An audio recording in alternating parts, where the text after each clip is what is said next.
irregularidad, korupsyon, katiwalian, at kapalpakan po sa mga proyekto at infrastruktura. Lalo na sa usapin po ng flood control projects na dapat sana ay nagpoprotekta sa ating mga kababayan laban sa baha at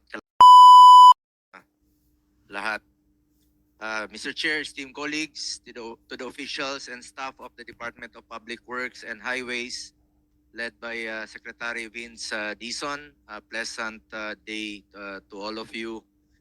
Mr. Chair, the DPWH is now in the test of public scrutiny. Kaliwat kanang batikos po ang natatanggap ng departamento matapos mabunyag ang mga irregularidad, korupsyon, katiwalian, at kapalpakan po sa mga proyekto at infrastruktura. Lalo na sa usapin po ng flood control projects na dapat sana ay nagpoprotekta sa ating mga kababayan laban sa baha at kalamidad. Pero naging lugar po ng katiwalian. Nakita ko po paano magtrabaho si Secretary Vince Dizon, masipag, kahit saan parte ng bansa, nakikita nyo yan. Hindi lang po ngayon, kahit noon pa, panahon ng pandemya. We support the Secretary and the DPWH in these challenging times.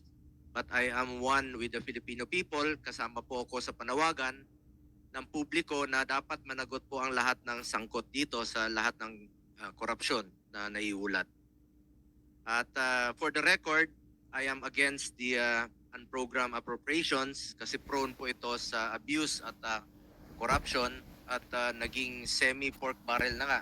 At I'm sure against rin po dito ang ating finance chair. Kung maaari ay tanggalin na po ito at nagiging ginagamit na po ito. Masyadong malawak yung pinanggagamitan nito. Okay lang sana gamitin sa HEA o sa pangsweldo. Pero po, pag naging abuso na po itong mga unprogrammed appropriations, ay hindi na po ako sang-ayon. Kaya I am against the unprogrammed appropriations. Those behind failed and ghost projects must face the consequences in pursuit of justice. Ginagawang gatasan ang mga proyekto ng gobyerno. Let us hold all those responsible for this mess accountable. Accountability must cut across all sectors, from contractors and implementers to proponents and legislators. Sec Vince, sa lahat po, I hope you are one with us, the Filipinos, in this crusade against corruption. Seek the truth only and do not rely on any script if there is any. Nakailang beses ka na pong napamura. Ilang beses nating nasubaybayan po ito, galit na galit ka. Makiusap ko lang, ikulong mo talaga yung mga kurakot, yung totoong kurakot. Alam mo ang gaano katalamak po ang korupsyon ngayon. Hindi naman po perpekto yun, no? Yung panahon ni Pangulong Duterte, former President Duterte.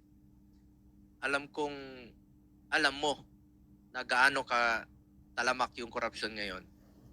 Ikaw, panahon ni Pangulong Duterte, alam mo mismo, saksi ka pag galit si Pangulong Duterte kapag may korupsyon. At naging presidential assistant, advisor for flagship programs kanong panahon niya. Hindi man perpekto, pero itong nangyayari po ngayon ay talagang talamak at galit po ang tao. Kaya pakiusap ko lang po, seek the truth. Katotohanan lamang po, not the script. Sec Vince, hindi po kita inuutusan at tinuturuan. Isa itong pakiusap at paalala lang po. Ang issue ngayon ay tungkol sa ghost, substandard, o anomalous flood control projects. Kung wala kang sinisino-sino o pinipili, kasuhan nyo po at ipakulong kaagad yung mga totoong mastermind. Yung totoong buhaya, mag-focus po kayo sa mga magnanakaw at corrupt. Ikulong na yan, mga kurakot. Alam kong kilala mo sila. Di mo pa siguro mapangalanan, pero pakiusap ko po, tumbukin nyo po. Tumbukin nyo po. Huwag nang paligoy-ligoy pa. Tumbukin nyo yung sinong may sala talaga rito. Tumbukin mo yung mastermind at huwag sanang ilihis yung issue. totoo lamang po, the truth. Nakaantabay ang mga tao, naghihintay po ng resulta. Interes ng tao, interes ng Pilipino ang unahin natin na dito. Malaki po ang aking paniniwala na yan po ang iyong tatahaking landas. Alamin yung katotohanan, ikulong ang dapat ikulong. Ikulong ang mga korap. I hope you're one with us dito sa ating krusada na labanan ng korupsyon sa gobyerno. Having said that, Mr. Chair, would like to ask some questions lang po, no? Kasi nasasayangan talaga ako dito sa mga flood control na nasasayang sa mga nakaraang taon. At bilang principal author at co-sponsor po ng Republic Act number 12076 o ito pong Ligtas Pinoy Centers Act, ito pong pagpapagawa ng evacuation center sa mga munisipalidad at syudad, which mandates the establishment of evacuation centers in every city and municipality nationwide.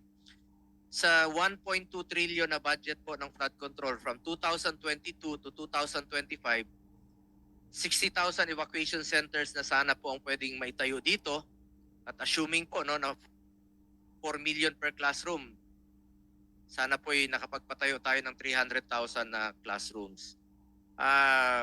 Since ang NDRMC po ang mag-identify ng mga priority areas po sa na itatayong mga evacuation center, ilan na hong napagawa ninyong evacuation centers even before the naging nabatas po itong Ligtas Pinoy Centers Act, Secretary Vince, DPWS, ilan na hong natayo ninyo before? At nung naging batas po itong Ligtas Pinoy Centers Act, ilan na ho ang plano ninyong gawin? Laking tulong po ito kasi ikaw mismo umiikot ka sa mga nasalanta ng bagyo, lindol. Wala silang maayos na evacuation center. Yung iba nasa tent lang, napakainit. Walang maayos na comfort room. Yung sanitation po. Sana bigyan nyo po ito ng prioridad, itong pagtatayo ng mga evacuation centers. Mr. Chairman, maraming salamat po. Kaisa po tayo ng ating senator dito at gusto ko lang pong sabihin na sa 2025, since napasa po ang batas, 13 out of 32 evacuation centers na po ang ongoing o completed? Completed na po. Roughly po 650 million out of the budgeted 1.6 billion for 2025 ang nagawa na po. So ongoing po yung natitira pong mga evacuation centers for 2025. Ganun lang po kaliit yung inilaan na pondo. Pero naniniwala ka na malaking tulong po itong mga evacuation center? Opo. Lalong-lalo na po ngayon na panay bagyo, panay may mga sunog, magbabaha. Nagagamit yung mga eskwelahan, nagagamit yung mga gym. Sana po may maayos since batas na po ito. Baka mabigyan nyo po ng prioridad ang pagtatayo ng mga evacuation centers. Opo, yun lang po ang inallocate for 2025. Ito po ang sinasabi sa akin ngayon. Essentially 100 million per region, kaya po 1.6 billion ang total. At yun nga po, 13 pa lang po out of the 32 ang nagagawa ngayong 2025. Roughly about 45%. Kaya po kailangan paspasan din po ito. Pero po sa 2026, 2.1 billion po ang inallocate na dagdag na pondo for the evacuation and public health facilities po. 2.18 billion. Napakaliit po. Hindi nyo ba maaring maging prioridad po ito since batas na po itong Pinoy Centers? Maari naman po, pero kagaya nga po Mr. Chairman, nung sinabi ko kanina, unfortunately, wala po talaga akong naging contribution dito sa budget na ito. Pero makakaasa po kayo lalo na po kung gusto pong dagdagan ng ating Committee on Appropriations at ng Senado ito, this will be very, very welcome po sa sa department po kung madagdagan po ito for 2026. Yung 2025 po, obviously, wala na po tayong magagawa doon.